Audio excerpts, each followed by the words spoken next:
Ladies, have you ever been so stressed out that you were on the verge of a nervous breakdown? Everybody needs you, your time, your energy, your money, and at the end of the day, there's nothing left for you.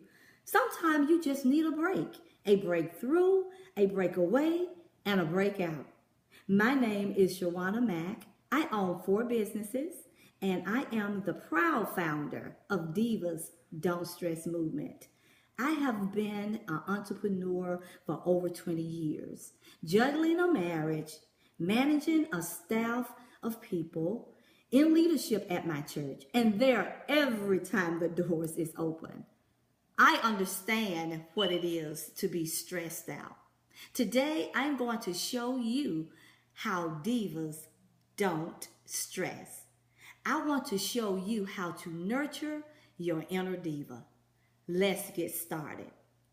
Your inner diva is all about you, how you see yourself, how that affects you, how you behave, and the value you have for yourself.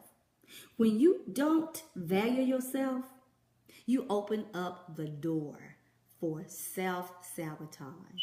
You begin to see yourself unworthy, and your energy is drained because your negative self-talk and imaging.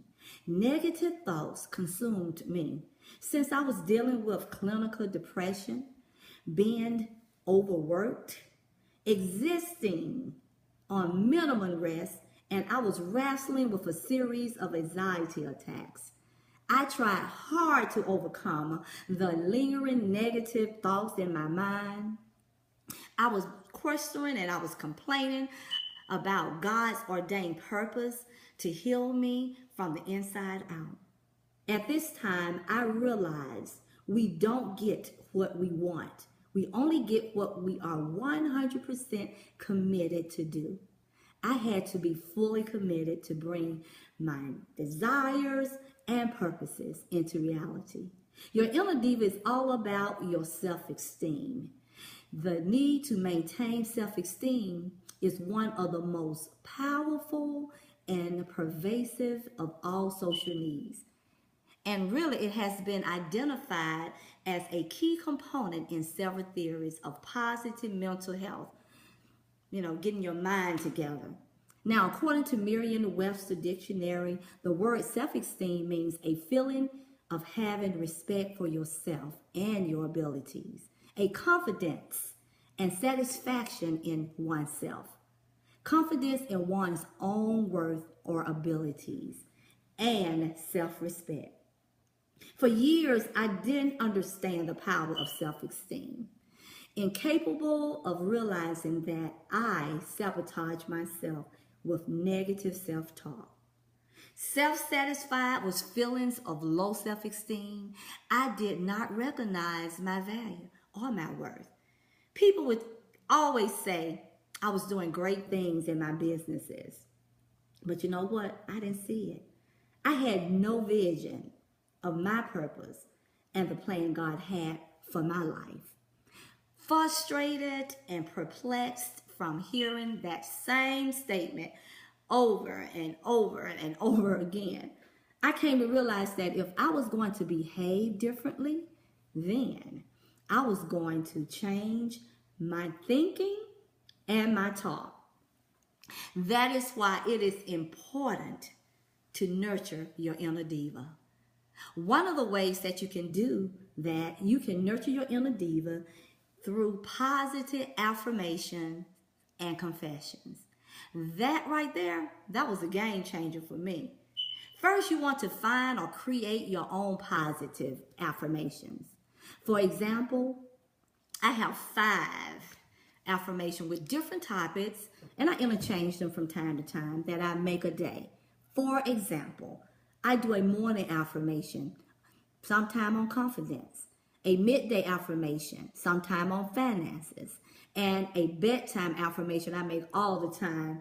And the reason I call it a bedtime affirmation is because I am still struggling in this area, because I be so flustered by the end of the day and experience insomnia, hard for me to sleep. So I begin to confess peaceful sleep.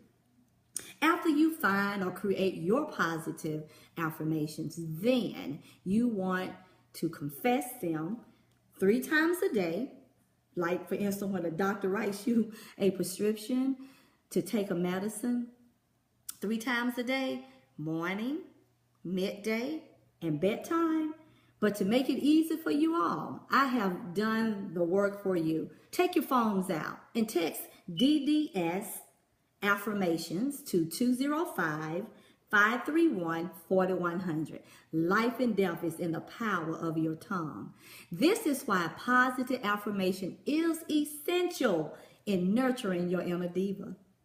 I challenge you, incorporate your daily affirmations and confessions. When those anxiety attacks was happening in my life and I struggled to overcome the attacks, I came to reality that I had been praying amiss, thinking I was spending a quiet time, quote unquote, with reading the word, praying, and meditating early in the morning before I even prepare for my work, for my day. Now, my strength to fight the good fight of faith was lying dormant inside my belly until I began to start healing my spiritual man from the inside out. So I began taking 3 minutes when I wake up while I'm still lying in bed. I had on my nightstand a devotional.